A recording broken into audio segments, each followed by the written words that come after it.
banyak pengadaan barang dan jasa yang tidak ditemukan penyalahgunaan keuangan kah atau korupsi. Tetapi juga pada saat yang bersamaan tidak terlalu efisien sebenarnya. Masih ada kebocoran. Jangan membeli untuk boleh sekarang saya pengadaan. Nanti untuk 2 tahun ke depan. Boleh begitu? Nggak ada ceritanya begitu. Nanti setiap masa selalu nyetok. Argumennya apa nyetok? Lo beliin siapa lo? Oke? Lihat segini banyak ini. Lihat nih. Setahu saya, nggak cuma proyek-proyek kita doang. Semua proyek itu selalu dimonitor sama beliau.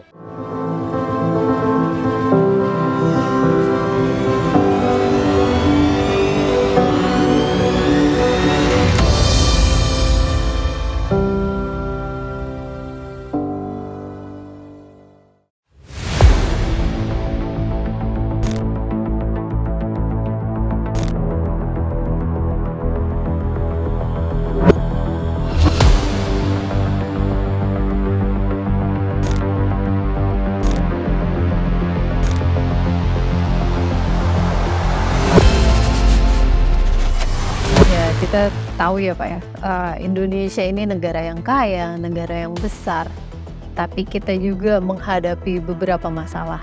Seperti survei Litbang Kompas itu merekam permasalahan korupsi dan kesempatan kerja, lapangan kerja itu juga masih jadi problem. Kalau menurut Bapak nih ya, gagasan Bapak soal masalah ini untuk menangani kedua isu ini seperti apa sih Pak? Ini Litbang Kompas Mbak ya. Aha. Jadi mengidentifikasi dua masalah ini. Yeah. Ini menurut saya sangat berkaitan Mbak. Dan kalau saya berpendapat sebetulnya pemerintah ini sudah berusaha maksimal kok Mbak. Tetapi memang ada dalam perjalanannya dinamika yang memang sangat merugikan. Tapi itu bukan dialami oleh Indonesia aja, oleh seluruh dunia. Yang pertama COVID-19 di tahun 2019. Yang kedua, perang di Ukraina ini. 2 warga Indonesia yang positif terinfeksi virus corona dalam melakukan kontak dengan warga negaranya tersebut warga Prancis.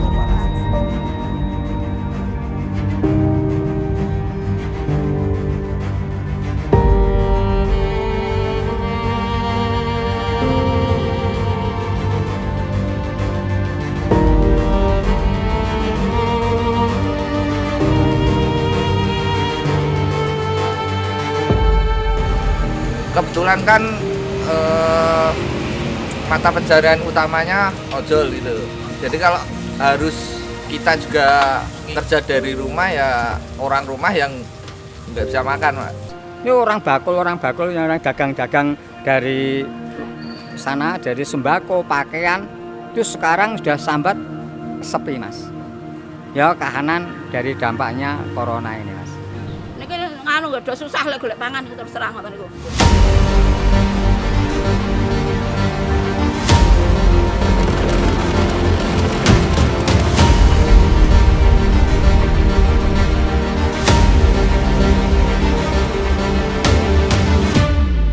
Kenapa saya bilang begitu?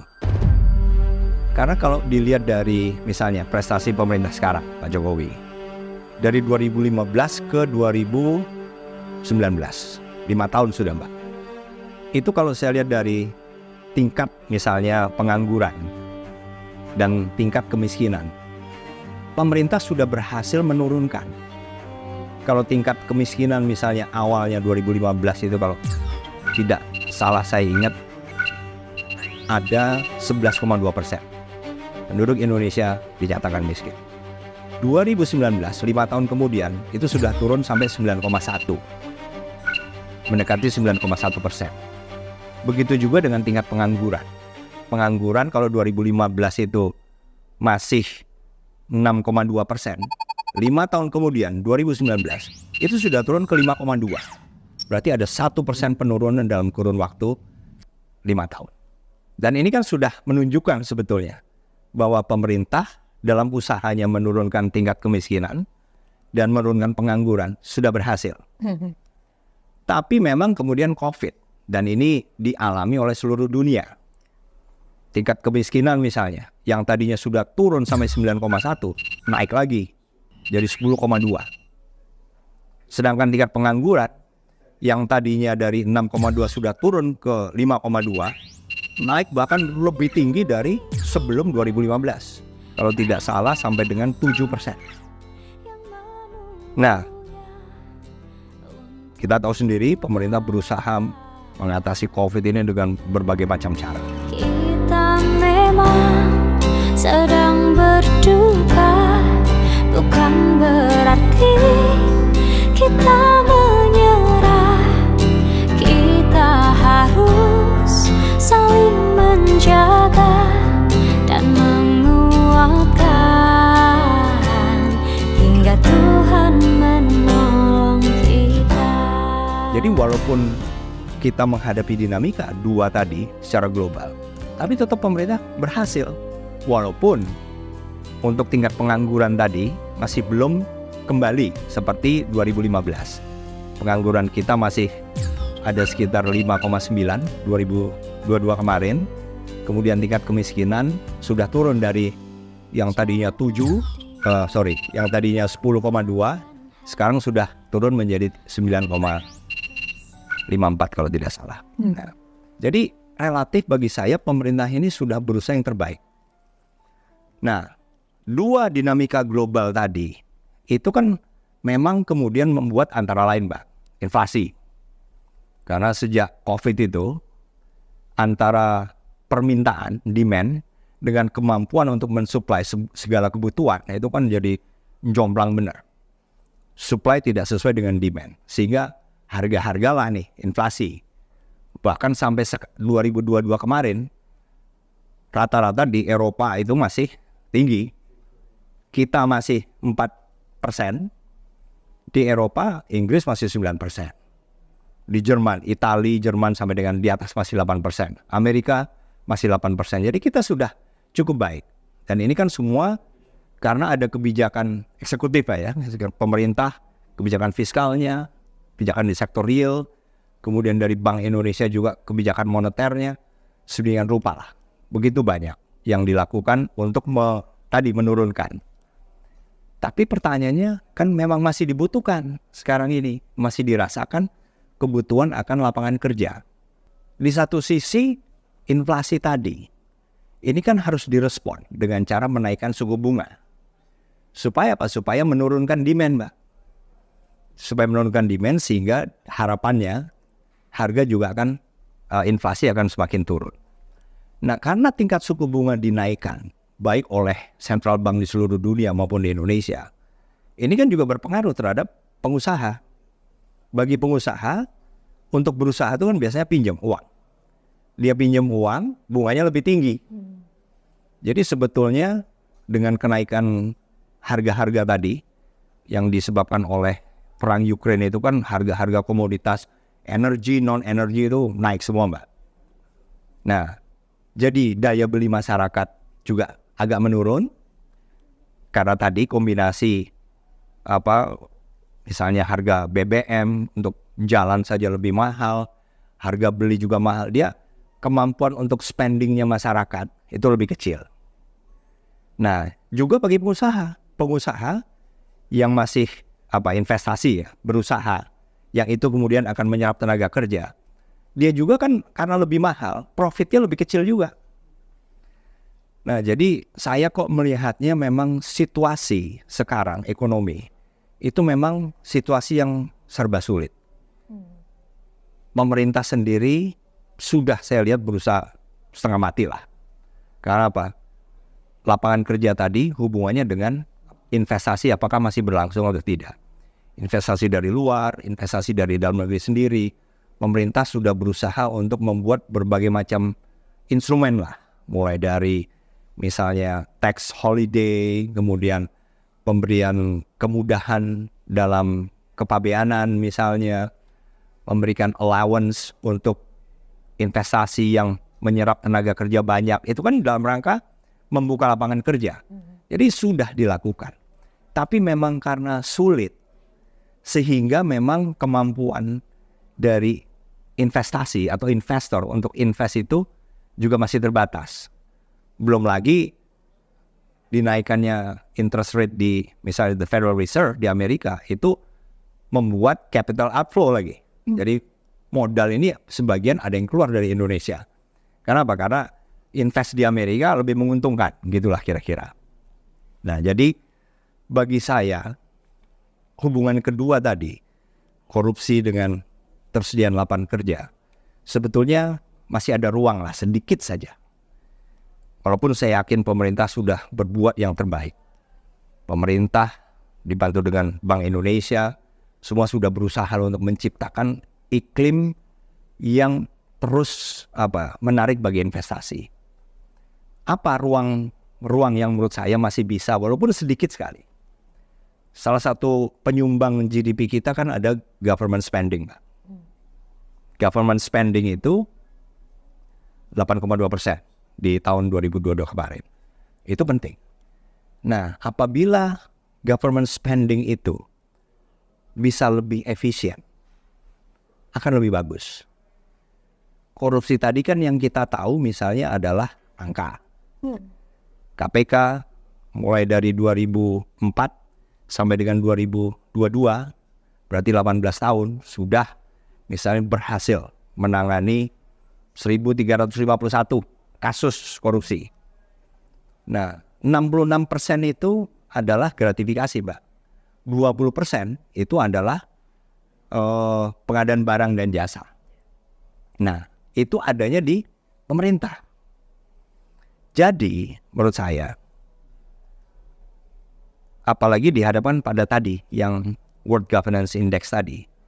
Jadi, apabila dari pemerintah masih bisa terus meningkatkan efisiensi, bahasa saya itu bukan korupsi. Kalau korupsi tadi kan yang sudah dianggap masuk tindak pidana yang sudah diproses oleh KPK maupun aparat penegak hukum di Indonesia. Tapi di luar itu pun itu masih bisa kok. Masih bisa dilakukan efisiensi. Sehingga tingkat kebocoran itu semakin kecil. Bisa, Mbak? Ya pasti bisa lah. Kalau yang namanya efisiensi itu selalu ada ruang biasanya. Mulai dari yang makro, contohnya anggaran itu kan Bapak selalu bilang, anggaran itu adalah zero sum game, atau di mana anggaran itu ya segitu-segitu aja. Dan tergantung nanti perencanaan, tergantung kebutuhan, nanti mau dipakai buat apa gitu kan. Nah, kalau menurut saya efisiensi di sini itu ya lebih pada ya kita mau belanja modal, mau belanja barang yang diperlukan dulu. Dan itu adalah prinsipnya Bapak setahu saya ya. Selain itu secara per proyek juga, di mana yang beliau itu orangnya sangat detail dan turun langsung ya dalam proses perencanaan, dalam proses pelaksanaan, beliau selalu turun langsung biasanya. Efisiensi juga selalu ditekankan oleh beliau. Contohnya pada saat kita membangun stadion Perkasa di Mabes TNI. Dulu stadion itu sudah ada bangunan tribun, Mas Bama, aslinya. Tapi memang secara struktur, secara bentuk, ya itu masih kurang memadahi setelah kita cek dan kita pakai konsultan struktur juga kan ya. Nah tapi instead of dibanding menghancurkan lalu membangun lagi, anggaran yang ada itu kita pakai untuk memperkuat bangunan itu. Sehingga sisa anggaran itu bisa dipakai untuk yang lain-lain yang lebih dibutuhkan. Contohnya running track bisa diperbaharui. Itu kan yang dipakai nanti pada saat ya kita mau ngomong ada pendidikan, ada latihan atau apalah yang akan digunakannya gitu. Jadi kalau ditanya efisiensi itu apakah bisa dilakukan, menurut saya ya pasti bisa, dan itu sudah dilakukan pada zaman Bapak. Karena Pak, saya juga di eksekutif, saya juga sebagai kuasa pengguna anggaran. Banyak pengadaan barang dan jasa yang tidak ditemukan penyalahgunaan keuangan atau korupsi. Tetapi juga pada saat yang bersamaan tidak terlalu efisien sebenarnya. Masih ada kebocoran.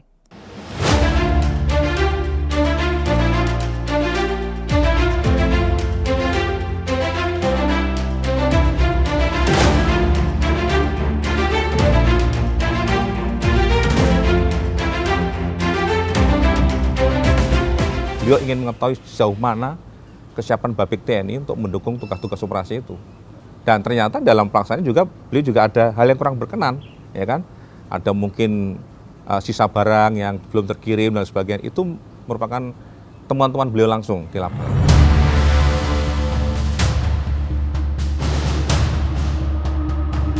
Yang reimbursement mana? Ini.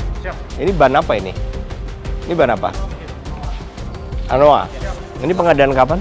2021. Pada saat saya datang kan saya tidak boleh ada pengadaan apapun juga. Karena juga harus direview juga nanti ke pembayaran itu sekarang. Iya betul, betul harus direview oleh Inspektorat Jenderal. Karena apa? Karena saya ingin kita tidak membeli sebelum ada kebutuhan. Karena apa? Sudah terbukti tadi itu di depan, iya kan? Yang kontainer warna putih tadi itu kan bukti. Ini apa?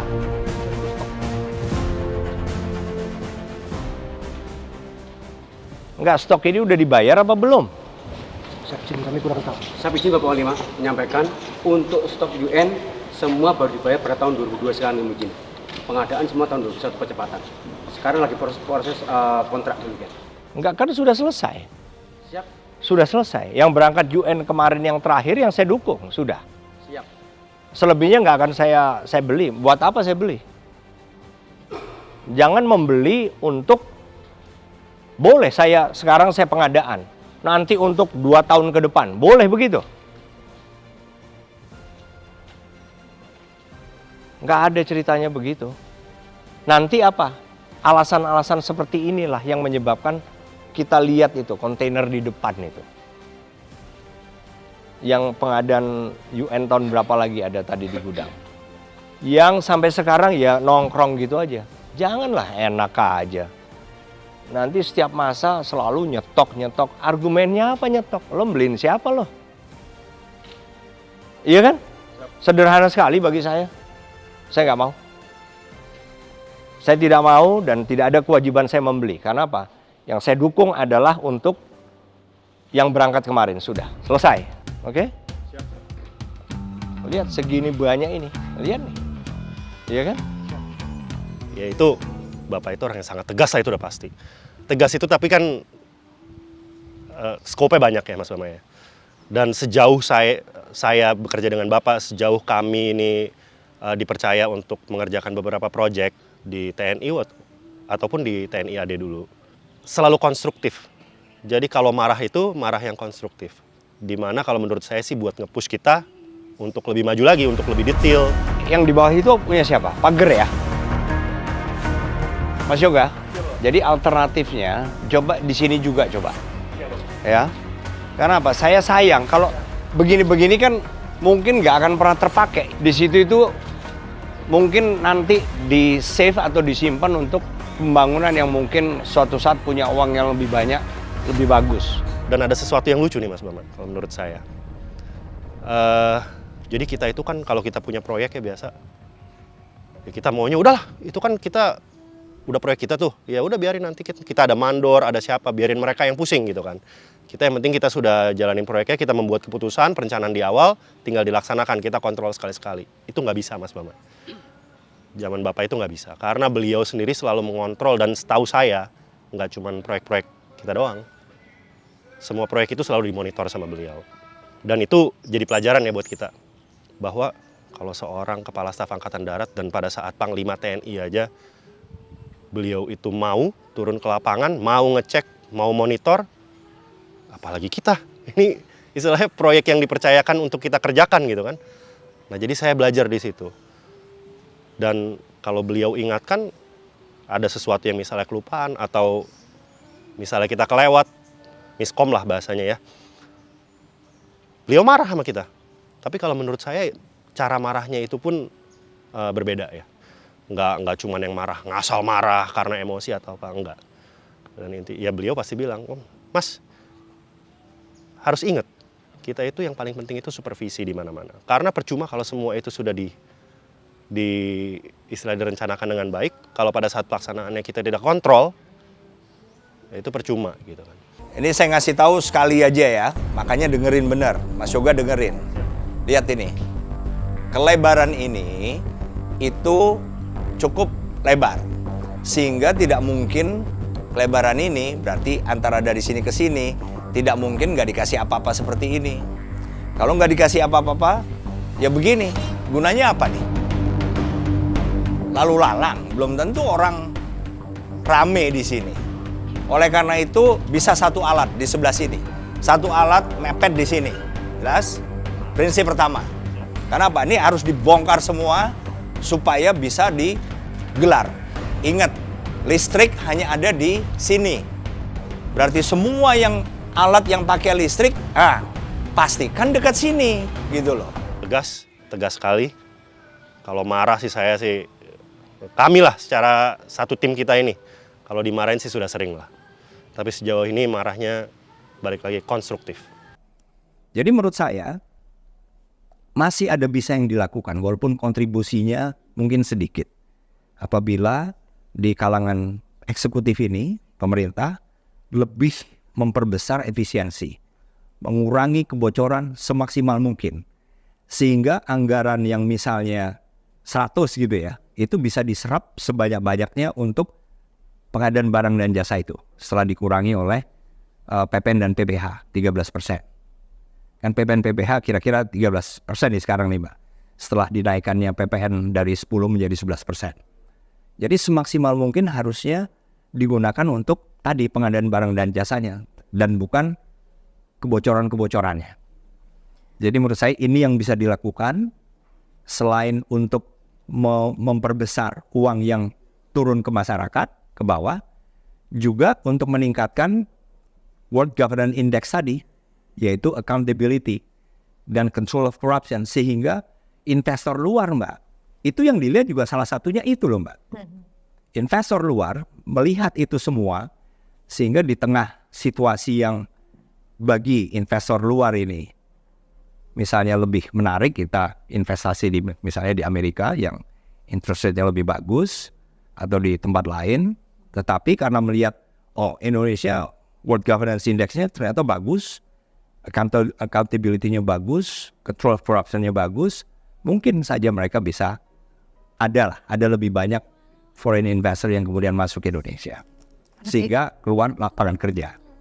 Artinya di situ perlu ada pendidikan bagi masyarakat kita juga dan juga menyiapkan penyelenggara negara yang bersih dan berdedikasi untuk pro rakyat kayak gitu Mbak. Betul Mbak, ya artinya paling nggak mereka punya kesadaran untuk memperbesar efisiensi di satuan kerjanya masing-masing, di unit kerjanya maupun di kementerian lembaga masing-masing. Engkau pahlawan dunia, Tuhan yang kan membalas semua jerih lelah yang tak ternilai demi raga yang lain. Jerih lelah yang tak ternilai